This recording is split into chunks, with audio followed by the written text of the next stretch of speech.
Hello guys, welcome to my new vlog video. तो आज के वीडियो में मैं आपसे किराने के बिज़नेस से रिलेटेड बात करना चाहूँगा।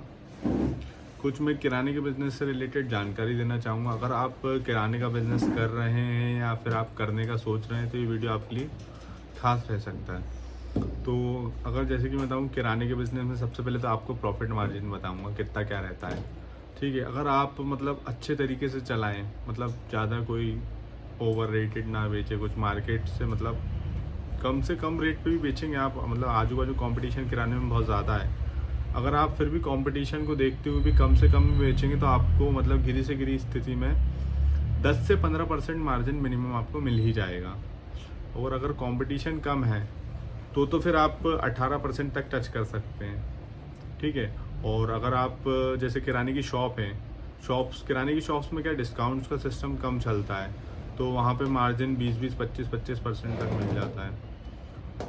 ठीक है। तो बाकी अगर आप सुपर मार्केट, जैसे हमारा सुपर मार्केट, तो हमें यहाँ क्या डिस्काउंट्स चलाने पड़ते हैं, तो हमें डिस्काउंट देना पड़ता है। फिर भी हमारा डिस्काउंट्स देने के बाद भी 18% निकल रहा है, 15 से 18%। बाकी वो प्रोडक्ट टू प्रोडक्ट वेरी करता है, बट हमारे पास कुछ ऐसे प्रोडक्ट्स भी जिन पे प्रॉफिट मार्जिन ज़्यादा रहते हैं, तो एवरेज मिला लेते हैं तो 15 से 18% गिरी से गिरी स्थिति में आ ही जाता है। बाकी ऑयल वॉइल्स की बात करें तो उसमें प्रॉफिट मार्जिन कम रहता है, उसमें 3%, 5%।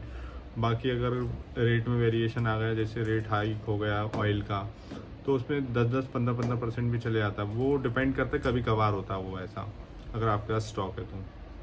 ठीक है। तो ये बिज़नेस बहुत प्यारा है, इसमें ग्रोथ भी अच्छी है, क्योंकि किराने का तो आपको पता ही है, पॉपुलेशन इतनी ज़्यादा बढ़ी रही है, बिना ग्रॉसरी के तो किसी का गुजारा होना नहीं है आज। तो जैसा कि प्रॉफिट मार्जिन के बारे में मैंने आपको बता ही दिया है। ठीक है। प्रॉफिट्स और बढ़ाने की और भी टेक्निक्स रहती हैं, और भी टिप्स देना चाहूँगा मैं आपको। जैसे कि आप जो परचेजिंग करते हैं, ठीक है, हर शॉप्स पे, सुपर मार्केट्स पे क्या होता है, सेल्समैन आते हैं एजेंसियों के थ्रू, जो डिस्ट्रीब्यूटर्स रहते हैं उनके सेल्समैन आते हैं। ठीक है। तो वो एक्चुअली में क्या करते हैं, उनके पास बहुत सारी स्कीम्स रहती हैं। ठीक है। तो उसमें कुछ स्लैब प्राइसिंग रहती है, तो आपको थोड़ा क्वांटिटी में परचेज़ करना पड़ेगा, तो उसमें आपको एडिशनल 3-3, 4-4%, कभी कभी 10-10% एडिशनल भी मार्जिन मिल जाते हैं। वो उसमें स्कीम्स चेंज होती रहती हैं, तो स्कीम्स का आपको बेनिफिट उठा के वो आपको पर्सनल एडवांटेज रहेगा, वो उसमें आपका पर्सनल एडवांटेज है उसमें, क्योंकि अपना सेल्स रेट तो वही रहना है जो अपन नॉर्मली जो सेल कर रहे हैं, डिस्काउंट दे रहे हैं 5%, 10%, जो भी आप दे रहे हैं वो तो वही रहेगा। ठीक है। अपन को एक एडिशनल बेनिफिट मिल जाता है। ठीक है। तो एक प्रॉफिट मार्जिन बढ़ाने का एक तरीका ये भी है, एक तरीका ये भी है, जैसे कि आप ओपन होलसेल मार्केट्स जो भी आपके नियर बाय रहते हैं, वहाँ से भी आप परचेजिंग कर सकते हैं। ठीक है। क्योंकि कई बार मैंने भी देखा है, मैं जैसे कि ओपन मार्केट से, मैं भी होलसेल मार्केट से बाहर जाके परचेज करता हूँ, क्योंकि जो डिस्ट्रीब्यूटर्स लोग जो रेट देते हैं उनके सेल्समैन, कई बार वो इतने ज़्यादा वेरी कर जाते हैं, 10-10, 15-15% का डिफरेंस आता है। तो मैं जनरली प्रेफर करता हूँ पर्सनल केयर के जो प्रोडक्ट्स रहते हैं, जैसे क्रीम्स हो गए, निविया की क्रीम हो गई, मतलब जो डिस्ट्रीब्यूटर्स के जो रेट रहते हैं उसमें और उसमें कम से कम 20-20% का डिफरेंस आ रहा है।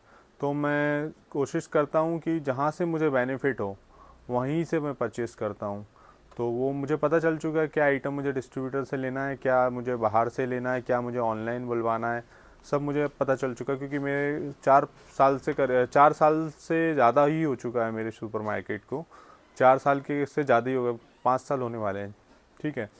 तो एक ये है, अगर आप भी जैसे नया बिजनेस है आपका, आपको आइडिया नहीं हो, तो आप क्या कीजिएगा, होलसेल मार्केट में एक बार रेट को टैली कीजिए, सेल्समैन जो भी रेट्स दे रहा है उसको नोट डाउन कीजिए, उससे कंपेयर कीजिए। आप होलसेल मार्केट में कॉन्टैक्ट्स कीजिए, उस कॉन्टैक्ट नंबर ले लीजिए उन लोगों के, उनसे कॉल पे, व्हाट्सएप पे उनके ग्रुप्स चलते हैं, उससे आप जुड़ जाइए। उसमें आपको रेट्स पता चलते रहेंगे, क्या क्या प्रोडक्ट में क्या क्या मार्जिन चल रहा है अभी होलसेल मार्केट में।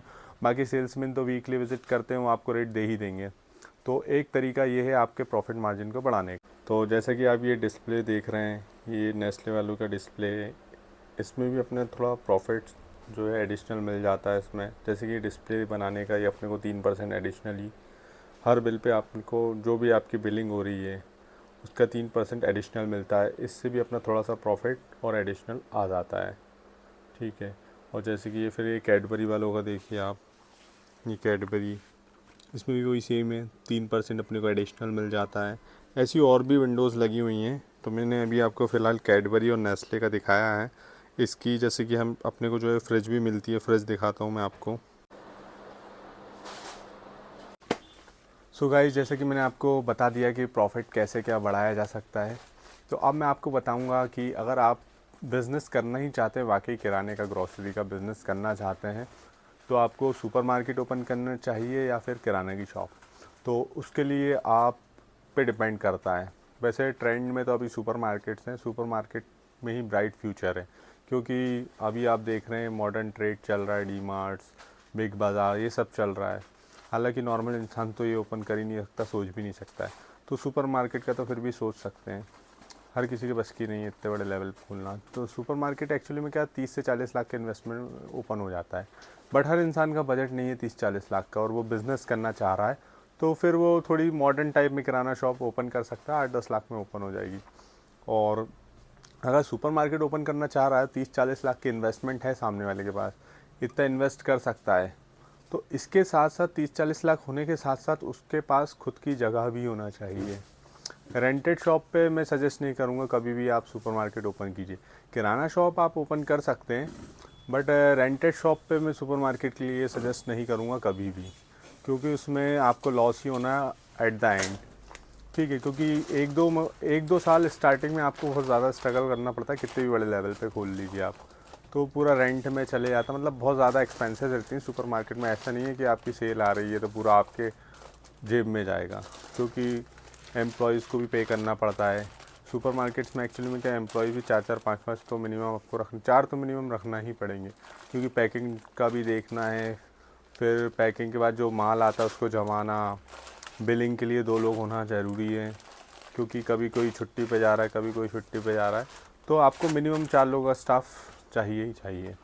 तो किराने की शॉप में ऐसा कुछ नहीं है कि सिंगल पर्सन भी आप चला सकता है किराना शॉप, तो वो आपके बजट के ऊपर डिपेंड करता है कि आप क्या अफोर्ड कर सकते हैं, किराना की शॉप या फिर सुपरमार्केट। गाइस, जैसे कि मैंने अभी आपको जो इन्फॉर्मेशन दी है, आई होप आप लोगों को पसंद आए। जैसा भी वो पसंद आए ना पसंद आए, आप कमेंट में बताइएगा।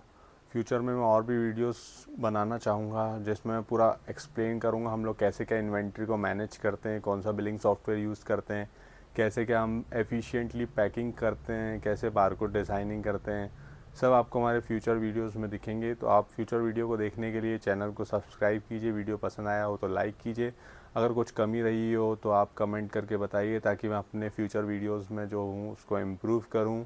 आई होप आपको ये जानकारी जो मैंने दी है किराने से रिलेटेड आप लोगों को अच्छी लगी हो, नहीं लगी हो तो आप कमेंट करके बताइए। ठीक है, thank you guys for watching the video.